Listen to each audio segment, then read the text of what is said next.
afternoon. Welcome to our office hours this month. We're super excited to share some of our community resources with you. But nonetheless, we're going to give folks about 5 minutes before we get started here this afternoon. But in the meantime, we would love to hear from you all, and just feel free to come off of mute or drop in the chat what organization you're with and a little bit about what you all do. I know we have organizations from all across the country today, so definitely excited to just hear a little bit more about each of your organizations. If you have a website or URL, definitely feel free to include that in the chat as well. But nonetheless, it's a pleasure to have you all. My name's Trey. I am the Director of Sales and Marketing here at After School HQ, and have some colleagues on the call that we'll get introduced later on as well. But nonetheless, it's a pleasure to have you all. Good morning. How are you? I'm blessed. My name is Latanya Brown from Horseback Ministry Inc. I'm servicing in Fresno, California, Bay Area, disabled children, special ed with IEPs, helping them, and bring their grades up and tutoring, and just everyday families with daily needs for living. Awesome. And you said you're joining from the Bay Area? Yes, the church is in Fresno, California, and I'm an X-ray tech for Kaiser for 20 plus years, and I took all my pension and bought the building out there, so we'll have a permanent building, and we have lots of opportunity to advance, put more classrooms. That's amazing. That's great. Now I'm excited to hear a little bit more about what you all do, but that's amazing that you were able to secure a location for everybody. So thank you. Thank you, Lord. Bye. Yeah, absolutely. Thank you for the introduction. And for those of you that are just joining, thank you all for your time this afternoon. Like I mentioned in the beginning, you are free to either come off of chat and introduce yourself, the organization that you're with, or if you're not able to come mute, feel free to drop it in the chat. But nonetheless, we're going to give folks about another 2 or 3 minutes before we get things started here this afternoon.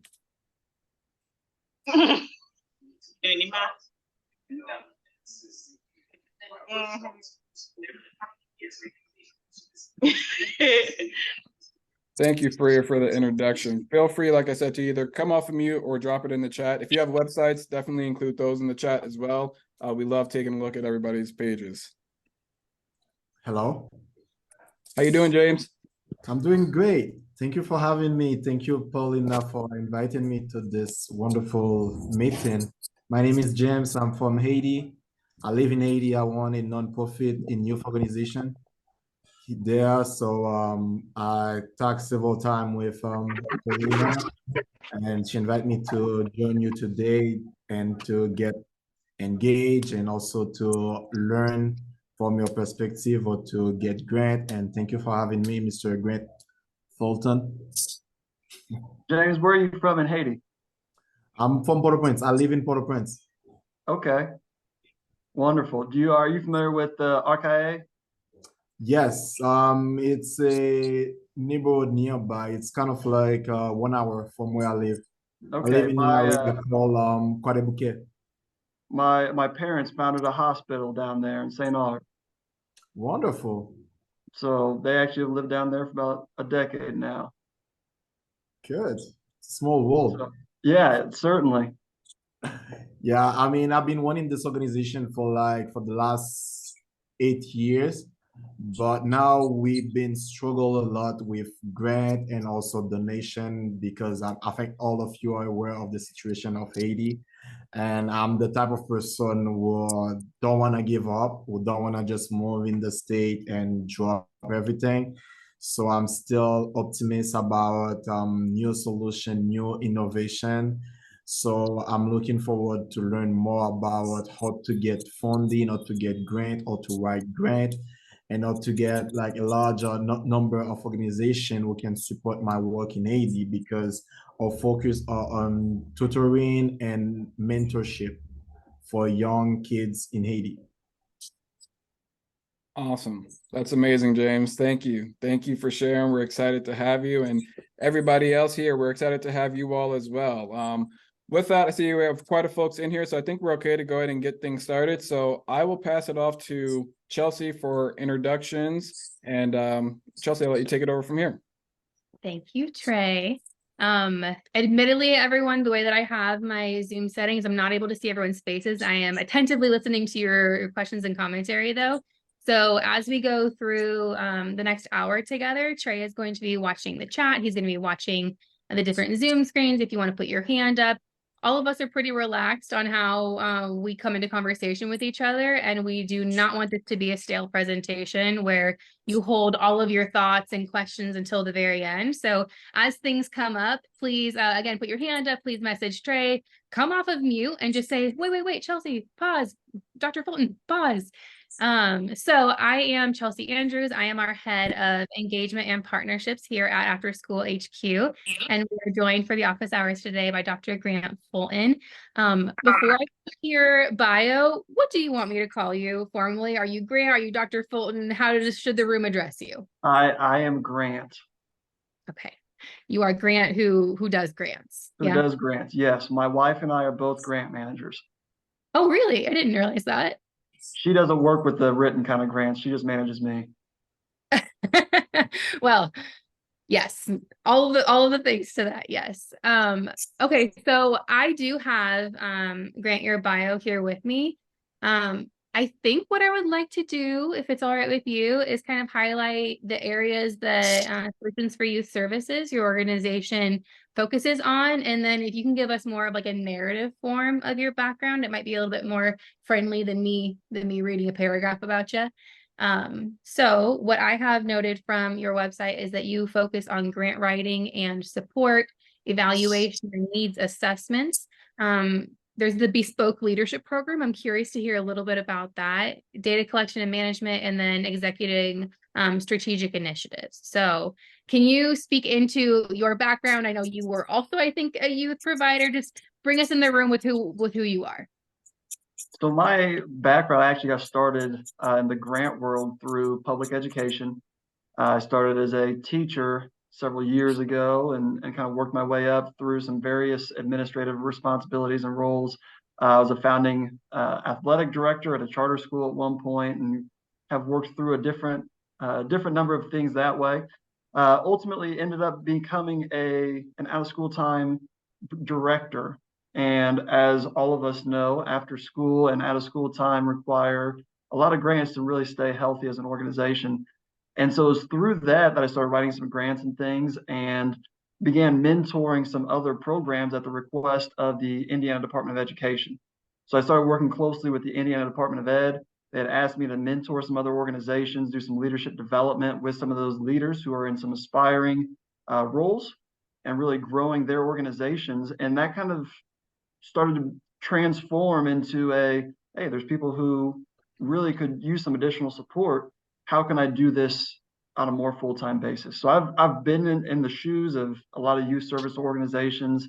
I've worked in startup schools. I've worked in new organizations. I've done grant writing. I've been in charge of hiring, firing, working directly with kids, working on the business side of things. So I've kind of seen it from all angles. And so that's how Solutions for Youth Services sort of became an idea. And then how long has Solutions for Youth Services been thriving? It has been around formally for 3 years. So before the 3-year formal organization of Solutions for Youth Services, I was doing a lot of just independent contracting where you weren't going through Solutions for Youth Services. You're just saying, hey, Grant, let me pay you a little bit and come help me. And so I did. And so that's been about 5 years. Okay. And then before we started admitting everyone into the room, I heard a bit about the other audience that you spoke to this morning. Can you share a little bit about that with the room too? Yeah, so this morning I actually was fortunate enough to be able to speak at a high school career day and was able to address about 100 different 9th through 12th graders, 15 to 18 years old, about really learning what it means to pursue a career, and was able to kind of give the message of quit focusing on what you want to do with your life and start focusing on why you want to do something with your life and who you want to become. So it was a really neat opportunity to talk with a bunch of teenagers. Maybe it was more interesting for me than them. Hope they got something out of it. but they were able to kind of learn about, for me, in particular, I went to school to become a PE teacher. And then I was like, okay, I'll become an athletic director. And okay, I'll become a school administrator. Never did I intend to become a grant writer, but you kind of develop these things. My why has always been the same. And my why is always to be, how can I impact as many young people as possible? And so it's kind of that evolution of my own career is what I was able to tell high school students today of find your why as more important than your what. Yeah, I love that. Before I start shifting us a little bit, I think it might be helpful for the room if we talk about some definitions. So, like there's a difference between someone who is pursuing a grant writer and an evaluator. So I'm looking at some of the services that you offer on your website. Can you maybe start there with us? Like what's the difference between evaluation and grant writing? So the grant writing is actually responding to an RFP or request for proposal. Sometimes it's an RFA, request for application. And so through that process, it's almost more project management as much as it is writing, and that you're really working on developing a project proposal, putting that into words and making sure you can prove it. It's one of the things I like to tell a lot of organizations I work with. If you can't prove it, it doesn't matter, because you have to have support in everything that you're doing. You have to demonstrate with data either that you have collected, or you have to have data that has been previously collected by census data or governmental data to really prove what it is. So the grant writing is really crafting that project proposal to submit so that you have a high probability of winning. The evaluation piece is something that we also do, and some organizations like ours do both. Some focus on either the grant writing or the evaluation piece, but the evaluation oftentimes is a requirement of grants. And even if it's not a requirement, having some type of external evaluation does strengthen your proposal, and that you are letting your funder know, I really want to measure how successful we are, and I have a plan on how to do that. And so as an external evaluator, what we do at Solutions for Youth Services, and what a lot of other organizations do as well, is we really have an unbiased determination of, was this successful or not? And if it was not, how do we change that in year 2, year 3, year 4?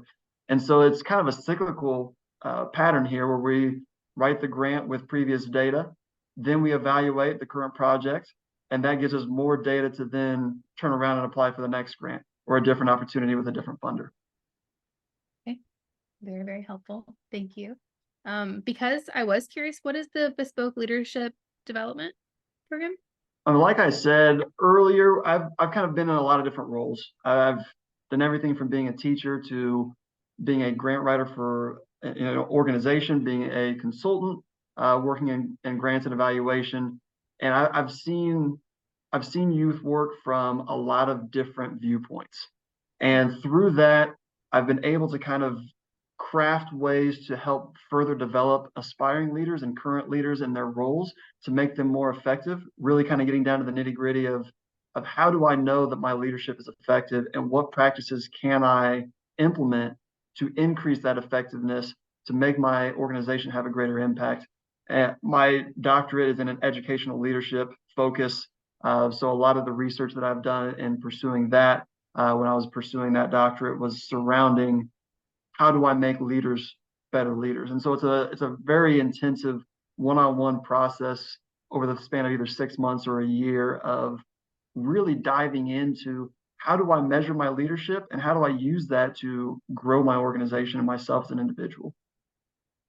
Amazing. Incredible. Okay, I think I have someone that came off mute. I think what I would like to do from here is, as we've been having people trickle in, we've got about 40 people in the room right now. I want to help everyone be aware of where the conversation is going. So I'm going to outline a little bit of the topics that Grant and I are going to discuss more formally. And then once I finish saying where we're going, if we have anybody that is thinking in their mind, hey, Chelsea, you're not covering the question that I have, or could you please also additionally cover something else, then I'm going to take a pause and see if we have anyone who has put their hand up. Trey, again, is helping us watch the chat and help watch the room. So we'll give a pause then to see if anybody had anything that they wanted to add. So we're going to talk about metrics and numbers. I have a few questions for Grant about how we gather our data. And again, this is all surrounding the way that we do grant writing. Then we're going to discuss some of the more administrative ends, like how long does it often take to have a grant process be entirely completed? And once we actually receive the grant, is that even the end? And then there are some elements at the end to help us proactively set ourselves up for success once we have kind of this group understanding around more of the broad framing. So if that did not include as an overarching theme, questions that anybody in the room has. Also, I will say before I pause, we're going to give a recording of this Zoom to everyone at the end. It'll be sent out to everyone, so you don't need to frantically take notes if you want to be more engaged that way. So there will be a recording that is sent. And then also, I had one more thought. I think that we're there. So I'll take a pause then. Do we have anybody that wanted to make sure that we covered something specific? Feel free to drop it in the chat if you're not able to come off of mute. But yeah, if there are any specific questions that you have, definitely let us know. I do. Yes, ma'am. Hi, everyone. Don't Good really want afternoon, to, evening, like, or look morning, in there depending on and where you're at. yourself or your guests. You were saying that you were I gonna. do need that take it wall down. stuff, all Oh. the stuff I can take downstairs, so that The wall what? stuff. That Sorry about that. We can't hear you. There you are. I'm Dr. Michelle Walker Davis. I have an organization called Women of Power and Transformation. I want to know if you can cover any international or global grants that may be available. Yeah. Thank you. Yep, I'm taking notes. Anyone else? Any other questions? Or anything in particular anybody want covered? Yes, my name is Dr. Andrea Blue. I have just started a nonprofit to my for-profit, and I'm having a tough time going from getting those contracts to the nonprofit piece. So I'm just wanting some suggestions on how to find space for programming right now. Gotcha. Okay, thank you. Yeah, I see there was another question in the chat as well, as far as getting grants for space or for buildings, things of that nature. So definitely we'll be sure to cover that topic as well. Fantastic. Anybody have any other questions or topics they would like answered or covered? Awesome. Well, if anything comes to mind, definitely feel free to drop them in the chat as we are talking, or like we said, you're welcome to come off of mute as well. But Chelsea, I'll go ahead and pass it back over to you. Okay, perfect. And I did remember my other thought that I had. It was that we are going to give out Grant's contact information. So if anybody wants to reach out to him about maybe partnering or having a further conversation specific to you and your organization, we are going to send out his information as well. So I actually think it's great if we start with those questions before we go into the thoughts that I have. So do you have thoughts, Grant, around international or global grants? It's going to be kind of dependent on the specific project. And we may get into this a little bit later in this conversation, but a lot of times if you have a project in mind, that kind of helps with the grant seeking process, because there are a lot of for instance, I was mentioning to James earlier, my parents have founded a hospital and run a hospital down in Haiti. And there's a lot of grants for international and global health, but they're very specific to, we're just focusing on malaria nets, or we're just focusing on HIV in youth. And so there's very specific grants. So before we, explore the whole wide world of international grants, having a kind of a project focus oftentimes helps. And that's not just for international grants, that goes for any grants. Grants.gov is the federal government database for a lot of the larger grants federally. And that's always a good place to start as far as finding some of those. It has it broken down by governmental department, as well as topic area and who is eligible to apply. There's also a lot of different foundations. And those foundations, we've got, there's 100,000 family foundations who award grants across the country, and a lot of those do focus on international missions or international social impact. And so there's to narrow it down to look at this specific site or specific funder is a little bit difficult without having a more specific project mind, or even sometimes country focused, because some are only focused on the Mediterranean versus sub-Saharan Africa versus the Caribbean. So there's a lot of follow-up questions that I think would take some more conversation. Great. And then again, I welcome anyone who asks specific questions. You'll be able to follow up with Grant afterwards too. So thank you for giving us a starting point there. And then the grants for specific locations, buildings, spaces. Can you speak to that a bit? That's going to be somewhat similar. I'm assuming the space was not space to have a conversation, but actual physical space. And oftentimes it's more difficult to find, and not impossible, but more difficult to find capital project grants, simply because funders, they want to see their dollars at work. And sometimes it's hard to see their dollars at work when you're putting in a new sprinkler system. It's necessary, it's required. We can't have a program without a sprinkler system in our buildings that functions, but sometimes it's not as glamorous to some of our funders, and they want to see really people being impacted. Now, that being said, contacting and almost courting some different foundations is going to be a huge component of getting grants, where there are a lot of foundations that will release funds to organizations that they never announce. It's completely just directly awarded to an organization because of a demonstration of impact in their community. So a lot of times what I suggest organizations who are looking for funding for a specific project and they can't seem to find any grants that specifically meet that project is looking for a nearby or a local foundation and inviting them to your program, letting them see the work that is going on, and then starting conversations.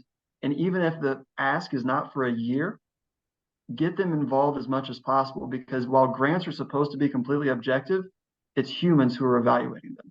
So the more we can do to really get those humans and to get that human perspective involved with that, get people involved with, we're talking after school here, get them involved with the kids, let them see the kids smiling, let them see the kids being engaged, let them see the impact that it's having, and that's going to lend it to some future funding. Now, that's kind of skirting the issue. I know we want grants. We want to find that grant for funding. It's just not going to be 100%. I can find one for you. I can have it to you by 3 p.m. today. That doesn't always work that way. The funding cycle of different funders sometimes means we have to wait 3 to 6 months before something even becomes available. Yeah. Okay. I think I'd like to back up a little bit now that we've discussed those couple of initial questions. So you mentioned earlier that you were an athletic director. I would imagine, and I welcome you to reframe the way that maybe this question is posed to you, but I would imagine that going from being an athletic director to someone who writes grants, there might have been a learning curve there. Can you speak into the ways that you were first learning how to do this? Not every person is able to immediately hire a grant writer. So just those initial stages of learning how to do grant writing, can you speak into that a bit? Absolutely. And actually, it was while I was an athletic director that I wrote my first ever grant.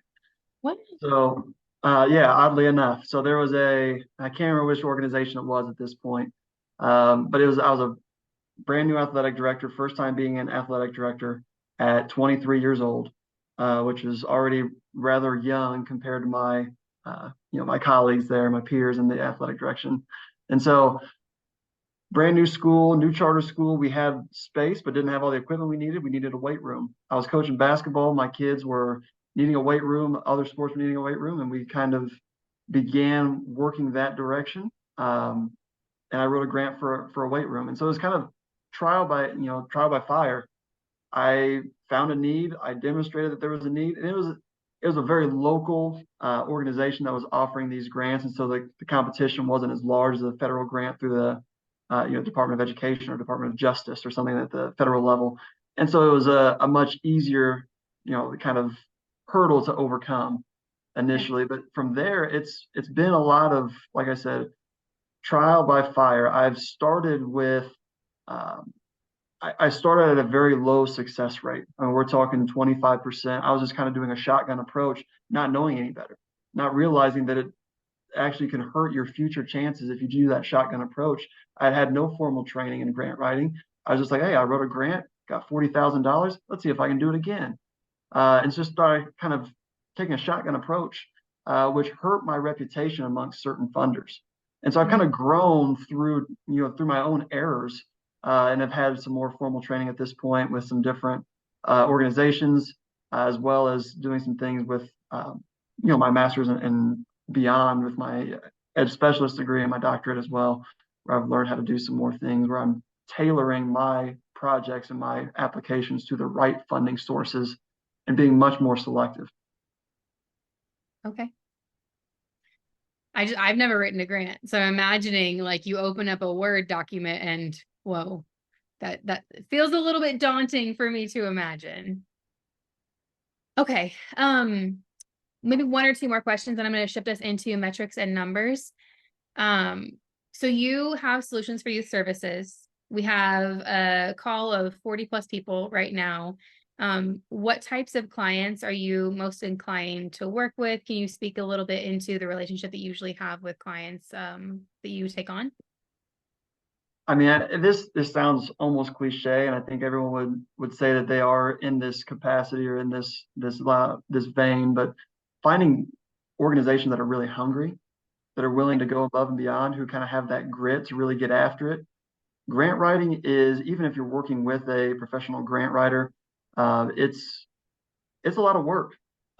Typically, if we're going to write a grant on behalf of an organization, we give an estimate of the number of hours. If we're writing a federal grant, it could be anywhere from 100 to 120 hours of person hours to complete that grant, because it might be 80 to 100 pages or more. And so we say that 75% of those hours we can usually take on.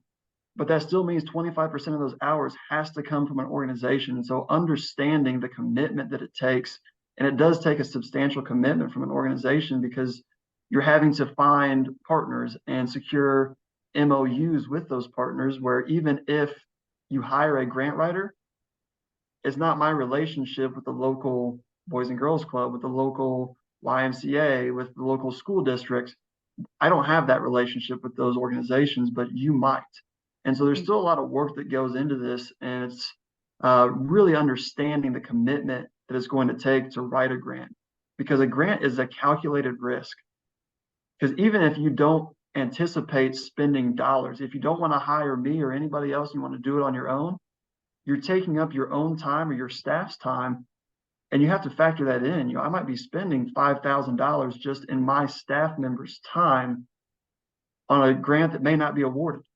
So it has to be a very calculated risk, and people who are understanding of that calculated risk and the time it takes to really pursue these, those are the organizations that I really like to work with, because they're willing to get down and they're willing to get gritty with it, and they're going to really pursue that with the intensity necessary. Okay. That might sound a little too dramatic, but no, that's kind of where my mind's at. I mean, I think that it's also pretty realistic. We'll have more optimistic things that we speak about as well, but I think that there could be a thought that you hire a grant writer, you send them some paperwork, and then all of a sudden you receive a grant. And it's, from what I'm hearing from you, that's not what the process looks like. It's not that cut and dry, and even the best grant writers are not 100% success rate. Okay. I'm going to shift us into metrics and numbers. So, like, real quick, Chelsea, there's a couple of questions that thank you, Trey. into the chat. Yeah, no worries. So Dr. Andrea Blue asked, what is the software that tracks success and mentorship match to generate reports? You're in the right place, Dr. Blue. So one of the great tools, and I've actually had some conversations with Daria, and that After School HQ is doing a lot of that. They didn't pay me to say that either. I really just talked with Daria and his team, and there are some good metrics that can be had, and you can talk with the After School HQ team. If you're looking specifically at grants and grant management software, as far as project management, Instrumental, spelled just like instrumental without the final A. So at the very end, it's MENTL instead of AL. Instrumental is a grant management software program, and they have some grant seeking capabilities in that program while also having project management capabilities, kind of like a Slack or a Monday, some of those other business type organizations and softwares. So that's a great way as well if you're looking for grants and a way to assign tasks to organization staff members and kind of stay abreast of what's going on in the grant world. That's a great software. And again, they didn't pay me either. It's just an opportunity to kind of explore that. So what do you know about Zephy then, Grant? I've not dived into that at Okay. length, so I don't have a strong opinion either way. Okay. Well, what is that? I'll speak a little bit to the question also, and then Trey, I welcome you to add some color as well. We will have some sales team members who will be on this call at the very end. If you have any questions about what After School HQ can do, I know we have people on this call who are current clients, and we have people who are not current clients. So our CEO, who Grant was just referencing, Daria Henry, he's someone who grew up in after school programs. He's an engineer. He created this platform specifically, I'm going to say that word again, specifically for after school providers. So we have a whole platform that helps collect registrations, collect payments, check attendance, and track attendance. And one of the really unique things, in my opinion, that our platform allows is that we have the ability to generate reports and impact reports. And that's something that you can then hand to a grant writer and say, we have demographic breakdown, we have surveys, we have all of this different data. And one of our other clients received a $2 million grant from Lilly Endowment for writing us into the grant to be able to say, hey, not only do we have a need, but also we as an organization can prove that we can track and report to you on where your funds are currently going. Trey, I don't know if you wanted to add anything in there. Yeah, absolutely. I see you asked another question, Dr. Blue, about whether or not we're nonprofit budget friendly. We definitely are. I would say nonprofit youth program providers are the primary focus of who we work with. And to speak a little bit more on your question about Zephy, that's something we've heard more come up in conversations we've had with organizations. And to our understanding, it will process payments so you can accept like donations, things of that nature, without the transaction fees. And so it's just a way for you to collect and accept payments online without those transaction fees. That's my only familiarity with it. But yes, I hope that all answers your question. Yep, I see you responded. Okay, fantastic. And then we did have another question from Miss Latanya. She asked if there are any recommendations of where to find online places to study grant writing. And then she also was curious to know how to get in touch directly with you, Grant. So, Ms. Latanya, to answer your question on that, we'll be sending out a follow-up email with all of Grant's contact information, how to get in touch with him. So definitely be on the lookout for that. But yes, I'll let you speak, Grant, to if there are any online resources as far as expanding grant writing knowledge. Absolutely. There's a couple different options. One of my other hats that I wear, I teach for Coastal Carolina University in their MBA program, and I actually teach grant writing for nonprofits through that master's degree program, which I've had other people learn that, and they're like, oh, I don't want a master's degree right now. I don't want to pay for a single course like that, which has led me to, and this is kind of still in the process, still in the works, but early spring of 24, I'm going to actually be launching a grant writing academy. And so we're anticipating that will be coming about mid to late April. We're in the recording process and doing some things like that, working with the different platforms on how we're going to host that. And so we're going to be doing that, but there are some other ones in the meantime. I'm not going to down any other competitors. Instrumental, which I mentioned before, they're going to be able to offer some tips and tricks. That's a good one. There are some different universities. A lot of the universities include it as a certificate program, and so you can actually get get college credits. It's maybe 12 college credits. Now college credits, that means it's going to be a little more expensive because you're going to have the backing, and you're going to the backing of a university makes it more expensive.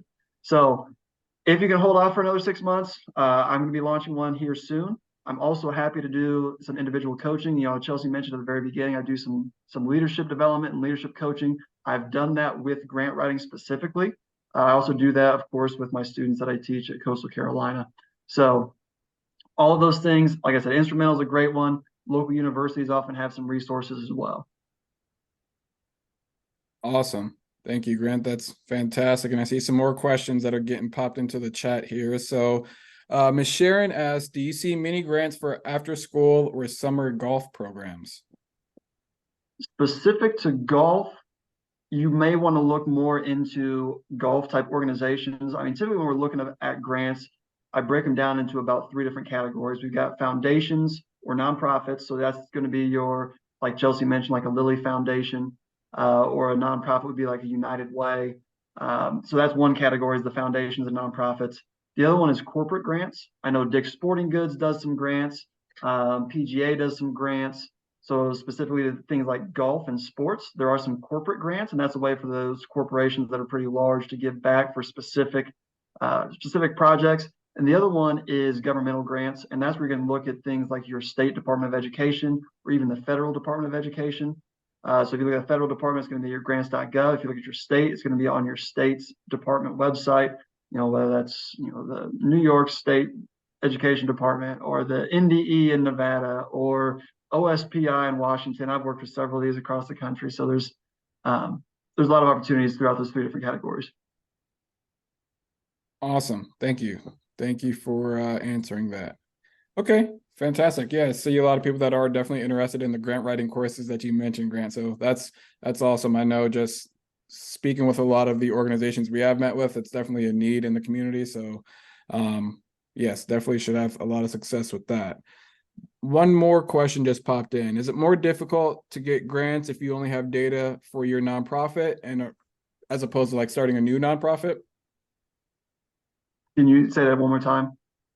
Dr. Blue asked, is it more difficult to get grants if you only have data for your nonprofit and are starting a new nonprofit? So if you are starting a new nonprofit, is it more difficult to get grants because of the lack of data? Is that correct, Miss Dr. Blue? Is that what your question is? No, sorry, I probably mistyped trying to type on my phone, but no, I'm saying, is it more difficult to get data? I only have data for my for-profit and not for my new nonprofit, because I just started the nonprofit in December. So we're still building and things like that. So if I don't have data to show for these grants, is that why I'm not winning them, you think?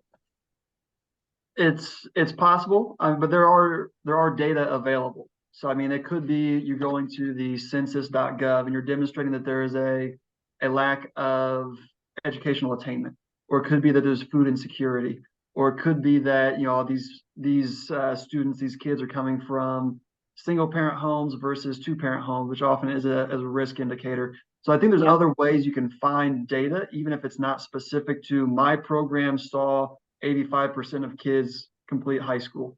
There's other data points that could be secured through governmental sites. That's also an opportunity to do a needs assessment. So if you conduct a needs assessment up front, now it's going to take some time and effort from you and your staff to do that, or working with another organization to do that. But getting that needs assessment will help strengthen that, but definitely supplement it with some of the already collected data that you may be able to find that's publicly accessible. Can I ask real quick, where can I find that? You said census.gov. Is there? Census.gov is probably the best one. It can be broken down all the way to the county level. So regardless of what state you're in, it's, every 10 years, our government runs a census, and they do everything from educational attainment to racial demographics to socioeconomic status, and everything in between. So there's some ways you can break it down specifically to those data points that you may need to justify your case and your grant. Yes. Thank you very much. You just saved my life. Have a good day. Awesome. That is all of the questions in the chat. Thank you, Grant, for answering all those. Definitely, if you have more questions, drop them in the chat as we continue our conversation here this afternoon. Something else that we have heard to that last question, which is also a great transition into the next few questions that I have. Something that we have heard from after school providers as well is that when they're in these really early stages of their organizations, or they haven't even maybe launched their first program yet, being able to bring on a software platform like After School HQ considered in your startup fees can help with registration. So something that we have seen is that to be able to show a donor, we haven't had a program yet, but the demand is here. There's a wait list here. On that front end, you can start to be able to show the need because you can market a program even before you've actually started administering it. And that's even a starting point that has been helpful. And then once you do have your program officially launched, from day one, you're able to say, we had 5 students who are here, we've had X many hours accumulated, the hours correlate with learning outcomes. There's a lot that we can do as a platform to be supportive there as well. So in follow-up conversations, if you so choose to do so, that's something that we can talk about with you with as well. So kind of in this same vein, Grant, my next question for you is about the information that we collect, qualitative data, quantitative data, surveys. What type of data is helpful for someone to bring to a grant writer that can better assist you in your process of writing? There's as much data as you can collect. There's actually been some studies done recently about survey burnout, and that a lot of lower income communities are surveyed to death. I mean, everyone wants to know how many kids are being impacted, what is the typical, and so there's a lot of opportunity there for that burnout, and then you don't get genuine data at that point. So when you're talking about collecting this data, it needs to be very mindful of that and very targeted, because there are going to be a lot of kids and a lot of their parents who have been surveyed, and it really doesn't feel a lot of times to those families like that really it makes any difference, because it's a survey and then it comes to a grant, and then that grant is going to be open for 3 months, and then it's going to be 6 months after that grant before you actually get awarded. So that survey was conducted almost a year before anything has come of it as far as the data points. And so those families are feeling like, okay, well, I filled out this survey a year ago and nothing came of it, because they hadn't seen the whole process behind the scenes.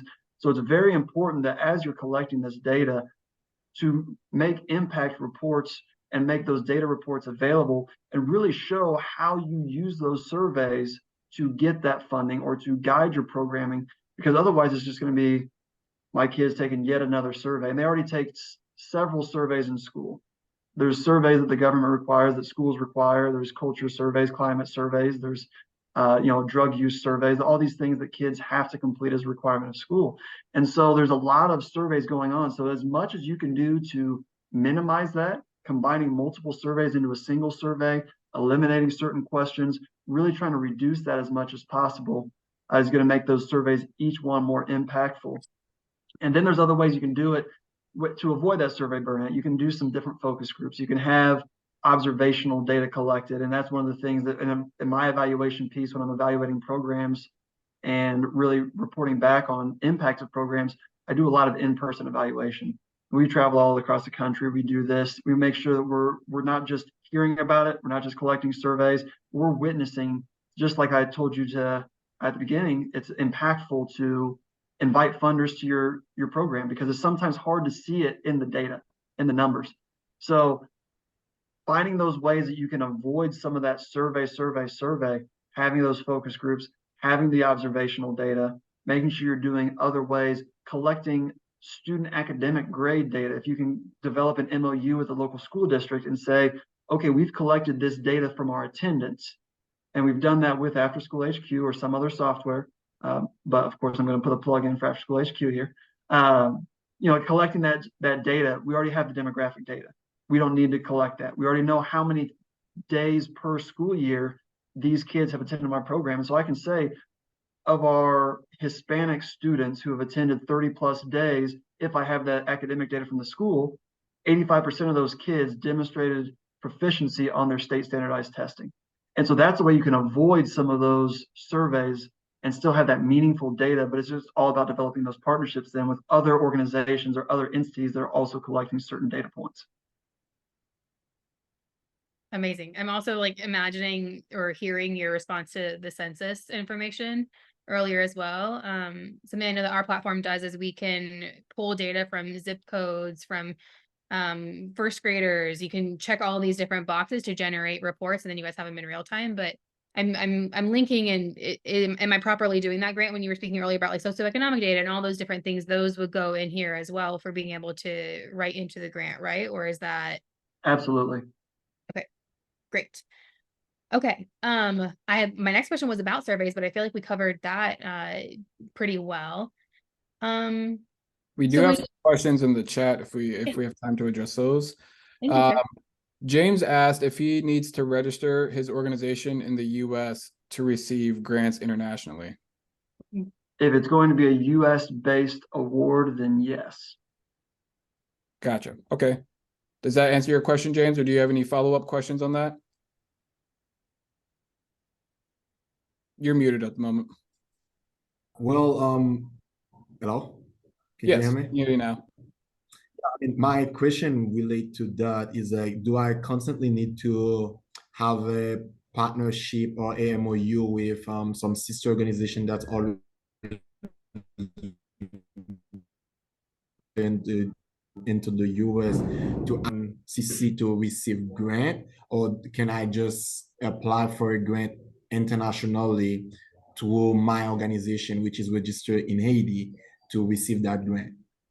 Or do I need to kind of like cover up with another existing organization to just provide that grant for me and just send, wire the money, or just kind of like have that MOU with another organization? Or do I need to register my organization in the US in order to just be independent and continue the work that I'm doing in Haiti, not in the US?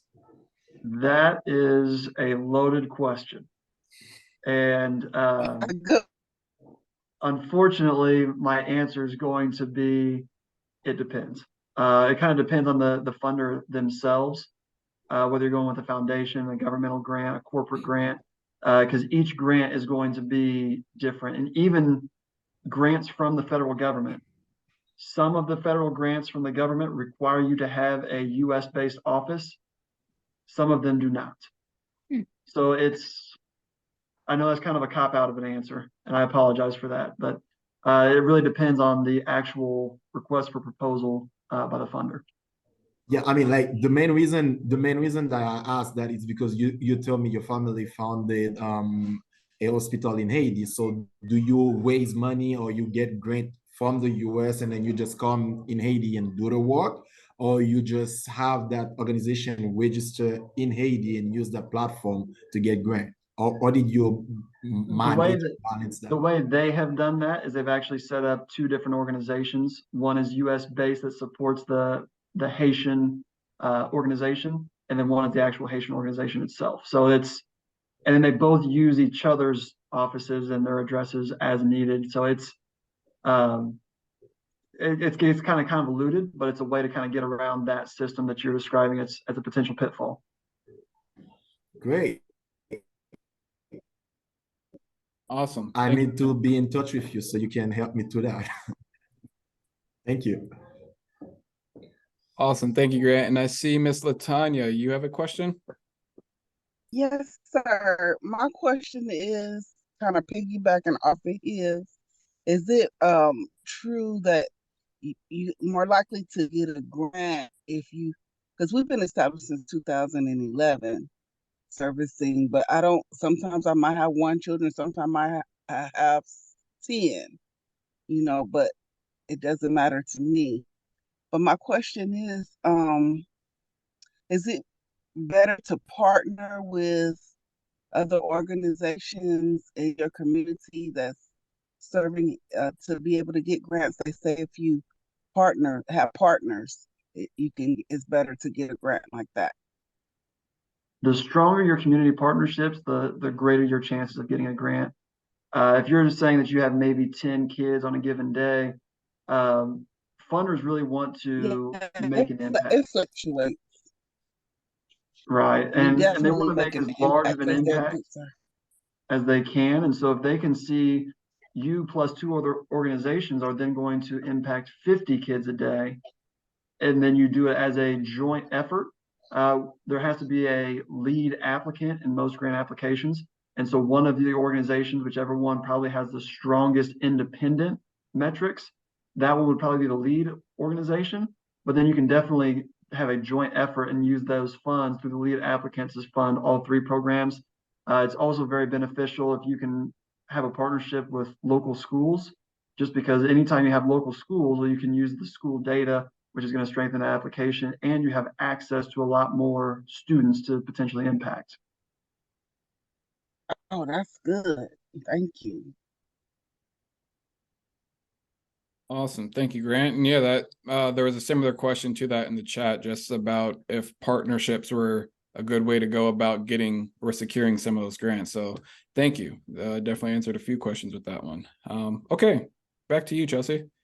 Yeah, I'm gonna cruise us a little bit faster. The priority, at least from my point of view, was to answer community-based questions versus getting through a presentation. So happy to keep having questions pop in. I just might cruise through some slides a little bit more quickly.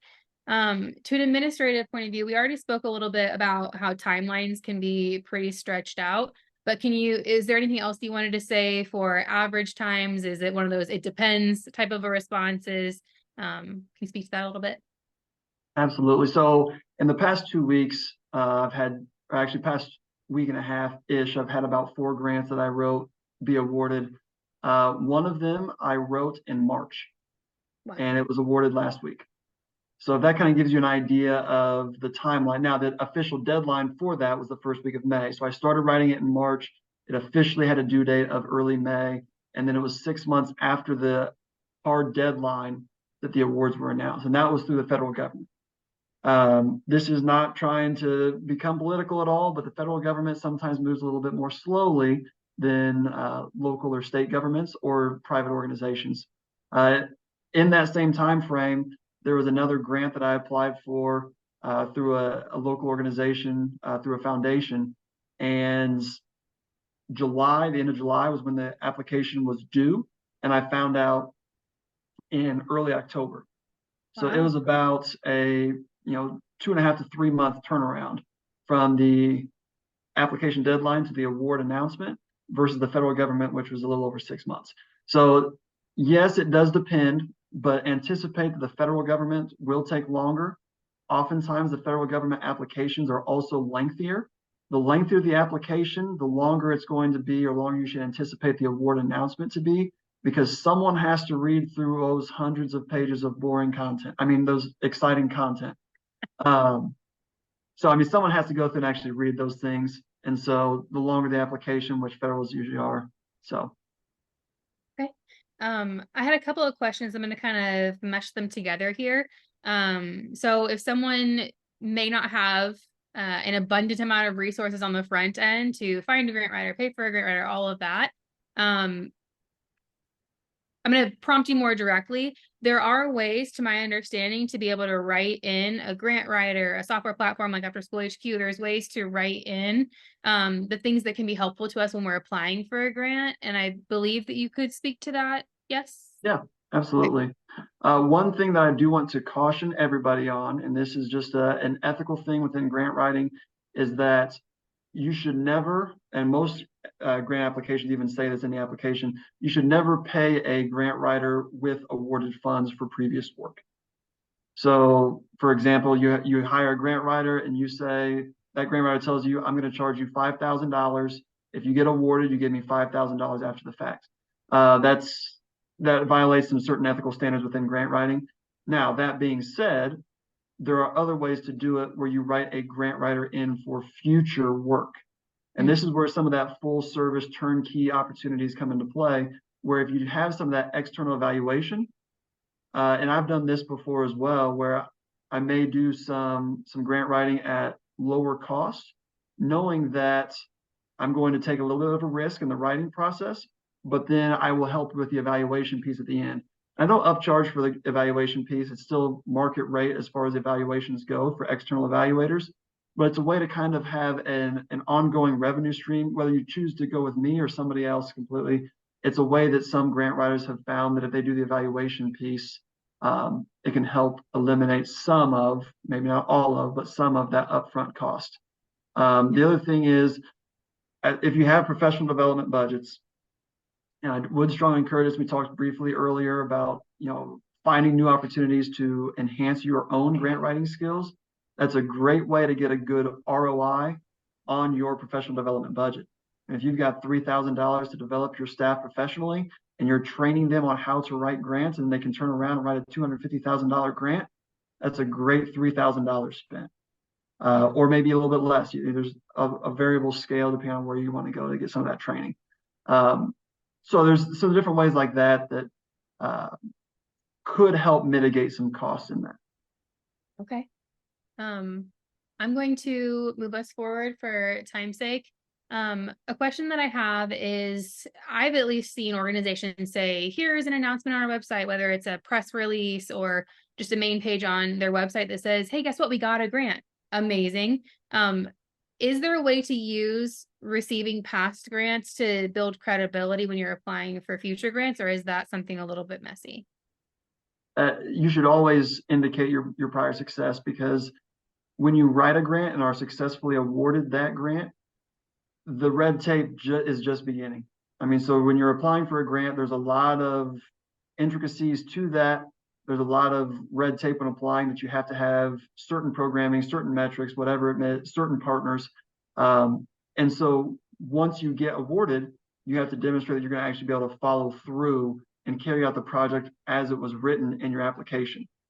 Future funders are going to see, wow, they've already demonstrated successfully that they can not only be awarded a grant, but carry out the measurement and the evaluation piece of that grant. So I know as a funder that I'm going to be making the impact that we're intending. So anytime you can demonstrate that, and you've demonstrated you can jump through the hurdles, you can go through all the red tape necessary, that does speak volumes to future funding opportunities. Okay, wonderful. We've got 4 minutes until the top of the hour. So what I am executive decision choosing to do is grants information is up on the screen now. If anybody would like to reach out to him directly. Again, there's going to be a recording of this session that's going to go out to everyone who registered and entered into the room.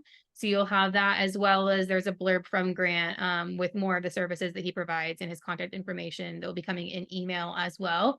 So if we have any closing questions, then I welcome those now. And I also want to name that if anybody would like to stick around after the top of the hour, or as soon as this last question is done, Grant, I'm respecting his time, so he will be able to drop off. But we do have some sales team members if anybody wants to learn a little bit more about how After School HQ can help along in the grant writing process. So we have some team members that can speak to you there. So does anybody have any final questions for Grant? Hi, this is Sharon Clark. My question is basically just asking him to repeat the comment that he recently made in reference to grant writers not being able to collect within the present grant, but could be written into the future grant for payment. Yeah, absolutely. So one of the ways that sometimes you can help mitigate some of the cost, and like I said, it might not be all of the cost. There are some services where you just hire a grant writer, you pay them up front, and whether you get awarded the grant or not, the transaction is done as soon as the application is submitted. You pay them a flat fee or hourly fee, depending on what you work out with that grant writer or consultant, and then they will work with you and your organization to submit it.